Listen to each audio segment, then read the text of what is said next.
सदाशिव समारंभान शंकराचार्य मध्यमाम श्री गोपीनाथ पादांतां वंदे गुरु परंपरा विशुद्ध ज्ञानोदेहाय त्रिवेदी दिव्य चक्षुषे श्रेय प्राप्ति निमित्ताय नमस्सो मार्थदायिने।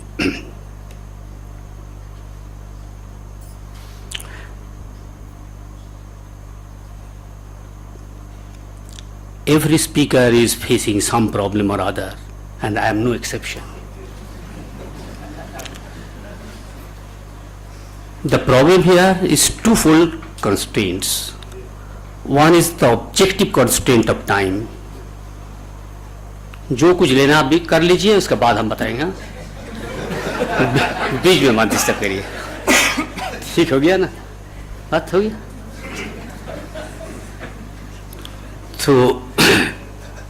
तो ये तो एक objective physical constraint of time है.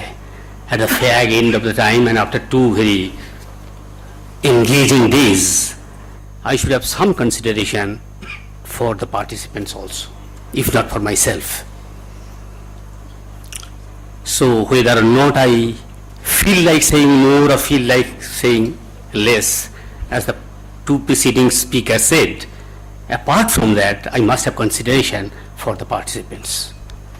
But the personal limitations that I have is, in the first place, I am not a specialist. I have no specialized training in any of the things.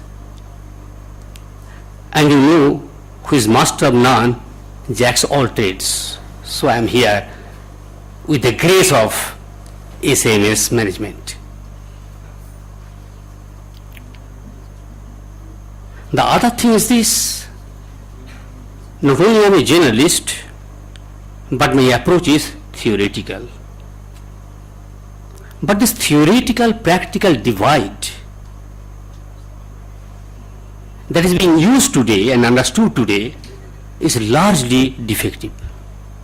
There is no practical without theoretical, and no theory can sustain itself on its own. It has to be backed and supported by the practical. Originally, the practical and the theoretical, these expressions came from the Greek tradition. In the Greek tradition, the division was the division of reasoning or knowledge. They say reason is of 2 types: the theoretical reason and the practical reason.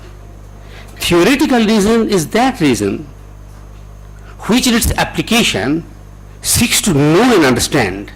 Reasoning that leads to understanding is theoretical reasoning, and the reasoning that controls our activity, that is practical reasoning.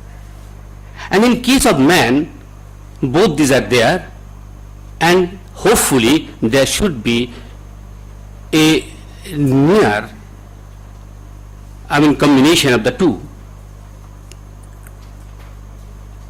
Then in this sense, what I would say is this, very simply, that when these projects are undertaken, why is it that we develop different disciplines? Why is it that we organize occasionally such conferences to interact with each other? 2 fundamental and common understanding is there. Whether we are explicitly aware or not, we are all aware. And in the rest of what I say, I will just try to make explicit some of the things that all of us know. I have no claim to knowing anything very new, but at least my attempt will be to make it explicit, at least to myself. If I am to say 2 things with which we have to begin is this: we would not have done anything, whether by way of establishing an institution, by evolving a new discipline of knowledge, or by holding conferences, unless we did not want to have changes or transformation. If we are satisfied in the state in which we are, we would not have acted. Every action has at the basis some sort of dissatisfaction with the state of things current at the moment. The second assumption is this: the transformation may be enforced in various ways, but in such institutions and in my training and temper, my way and way of many people is transformation through understanding and knowledge. So these are the two basic assumptions, and you know, when we are speaking of different cultures, the European culture, Indian culture, the basic difference is in their ideology of progress. There is no culture which has its not known ideology of progress, but whether it's Greek, ancient Greek culture, or modern European culture, or the classical Indian culture. For modern Indian culture, there is hardly anything different from modern European culture. So in all these cultures, one thing is common, and that is they all seek development, progress through knowledge. That devotion to knowledge is there in all these cultures. Of course, we have something added to it. We say, nahi jnanena sadisham pavitra vihavidyate. That another dimension we have added to it, but knowledge is there. Now, having seen this, we have to be careful enough that when we are to do something, we have to be very careful about understanding what is needed, what is the situation, what certain situations come about. And to give an example, today we are speaking about business ethics. And not only business ethics, every now and then a new area of applied ethics is coming up. It is biomedical ethics, it is genetic ethics, it is business ethics.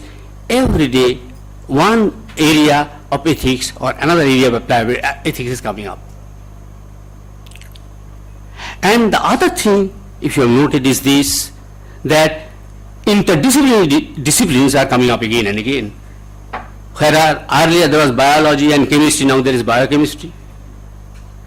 Earlier, when there was, say for example, psychology and linguistics different, today we have psycholinguistics.